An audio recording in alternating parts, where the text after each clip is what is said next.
बिस्मिल्लाहिर्रहमानिर्रहीम। अस्सलामु अलैकुम to all my YouTube family. आज की हमारी वीडियो में हम जिस बारे में बात करने वाले हैं वो डीबीटी हाउस है और ये एक बहुत ही अच्छी थेरेप्यूटिक इंटरवेंशन है जो आप बच्चों के साथ इस्तेमाल कर सकते हैं काउंसलिंग सेशन में। और अगर आप एज अ स्कूल काउंसलर काम कर रहे हैं तो आप इसको ग्रुप काउंसलिंग में भी इस्तेमाल कर सकते हैं और इंडिविजुअल काउंसलिंग में भी इस्तेमाल कर सकते हैं। इसका जो एज ग्रुप है वो एडल्ट बच्चे हैं, थोड़े बड़े बच्चे हैं, लेकिन ये कि आप 5 क्लास से बाद या 4-3 क्लास के बच्चों को भी इस्तेमाल कर सकते हैं, लेकिन उनके लेवल के अकॉर्डिंग।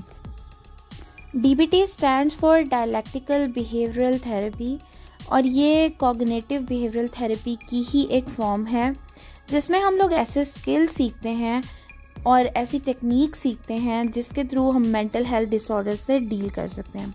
DBT जो है वो डायलेक्टिकल बिहेवियरल थेरेपी की टेक्निक है जिसे हम आज लर्न करने वाले हैं। DBT हाउस एक माइंडफुलनेस एक्टिविटी है जिससे बहुत कुछ आपको अपने बारे में जानने को मिलता है, जिसमें आप अपनी स्ट्रेंथ्स और अपनी वीकनेसेस के बारे में जानते हैं और ये जानने की कोशिश करते हैं कि आप किस तरह से अपनी खामियों के साथ डील कर सकते हैं और कौन सी कोपिंग स्ट्रेटजीज़ यूज़ कर सकते हैं। इसके अलावा आप डिस्टेंस टॉलरेंस सीखते हैं, इसके अंदर डिफेंस मैकेनिज़्म सीखते हैं और वेलबींग के स्किल सीखते हैं। ये मेरी बहुत ही फेवरेट एक्टिविटी है क्योंकि इसमें हम खुद अपने गोल्स भी बनाते हैं। इसके मेन गोल्स 4 चीज़ों पर मुश्तमिल हैं। एक, हम लोग अपनी स्ट्रेंथ्स जानते हैं, दूसरा कोपिंग स्किल्स देखते हैं, थर्ड ये कि इसमें हमें सपोर्ट सिस्टम मिलती है एंड फोर्थ हम इसमें वैल्यूज़ के बारे में जानते हैं। DBT हाउस 4 लेवल्स या 4 स्टेजेस पर मुश्तमिल होता है। हर लेवल जो है वो डिफरेंट ट्रीटमेंट की स्टेजेस को रिप्रेजेंट करता है और जितना आप अच्छे तरीके से इन लेवल्स को समझ लेंगे उतनी ही ज़्यादा आपकी अच्छी प्रोग्रेस होगी ट्रीटमेंट में। DBT के लेवल नंबर 1 में वो बिहेवियर्स आ जाते हैं जिनको हम लोग चेंज करना चाहते हैं या जिन पे हम अपना कंट्रोल चाहते हैं। लेवल 2, ऐसे इमोशंस जिन्हें हम ज़्यादा हेल्दी वे में एक्सपीरियंस करना चाहते हैं, उनको यहाँ पे हम लोगों ने लिखना है। लेवल नंबर 3 में आपने वो चीज़ें लिखनी हैं जो कि आपको खुश रखती हैं या जिन चीज़ों की वजह से आप खुश हैं। लेवल नंबर 4, इसमें हम अपनी ज़िंदगी के मकसद के बारे में लिखेंगे कि ज़िंदगी का क्या मकसद है, क्या चीज़ हमारे लिए अहम है ज़िंदगी में, इन चीज़ों को हम एक्सप्लेन करेंगे। घर के हर हिस्से में हमने कुछ ना कुछ ज़रूर लिखना है। इसका मैं आपको सैंपल आगे दिखाती हूँ। अब हम आगे मज़ीद इनकी डिटेल्स के बारे में जानते हैं। Floor, values of their life.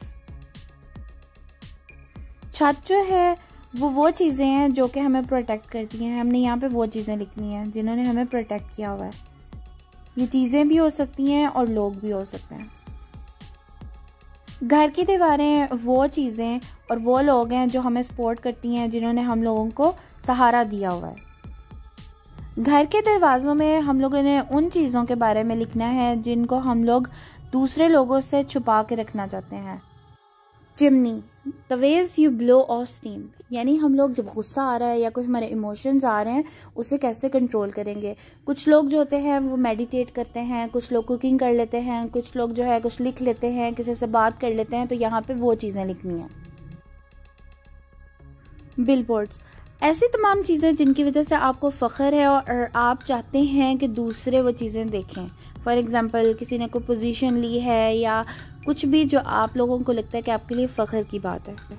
बहुत जल्द इस एक्टिविटी को परफॉर्म करने के दौरान आपको इस चीज़ का एहसास हो जाएगा कि एक बहुत ही अच्छी एक्टिविटी है। नॉर्मली जब हम क्लाइंट को किसी एक्टिविटी में इन्वॉल्व करते हैं तो वो बोर हो जाता है और वो अच्छे तरीके से एक्टिविटी में पार्टिसिपेट नहीं कर पाता, लेकिन जब आप इस तरह से इस एक्टिविटी को यूज़ करते हो तो क्लाइंट बहुत ज़्यादा जो है वो एक्टिवली इसके अंदर पार्टिसिपेट करता है और वो उसका इंजॉय करता है और वो उसका ध्यान इस एक्टिविटी के अंदर प्रॉपरली लगता है। और ये एक बहुत ही अच्छी एक्टिविटी है जिससे क्लाइंट अपने बारे में जान लेता है। हाउस को फिल करने के बाद हम डिफरेंट एस्पेक्ट्स को डिस्कस करते हैं अपने क्लाइंट के साथ। फॉर एग्जांपल, हम लोग एक्टिविटी का पर्पस डील करते हैं। इसके अलावा हम अपने क्लाइंट से पूछते हैं कि आपने इस एक्टिविटी के थ्रू क्या चीज़ें लर्न की हैं। डिफरेंट चीज़ों के दरमियान उनसे डिफरेंट पूछ लेते हैं। फॉर एग्जांपल, उनसे पूछेंगे कि आपने रूफ और वॉल के दरमियान क्या डिफरेंस लिखा है। इसके अलावा आपके ख्याल में जो आपको प्रोटेक्ट करते हैं, जो आपको सपोर्ट करते हैं, उनके दरमियान के डिफरेंस है। तो हम डिफरेंट चीज़ों को और डिफरेंट एस्पेक्ट्स ऑफ लाइफ को क्लाइंट के साथ डिस्कस करते हैं। ये एक सैम्पल मैंने आप लोगों के सामने जो है वो इसका आंसर का फिल करके पोस्ट कर दिया है। उम्मीद करती हूँ आपको आज की एक्टिविटी जो है वो अच्छे तरीके से समझ भी आ गई होगी और आप इसको यूज़ भी करेंगे और अल्लाह करे कि आप लोगों के लिए बहुत ज़्यादा फ़ायदेमंद भी हो। अगर आपको हमारी एक्टिविटी पसंद आ रही है तो हमारे यूट्यूब चैनल को सब्सक्राइब कर लेना। अगली वीडियो तक के लिए अल्लाह हाफिज़।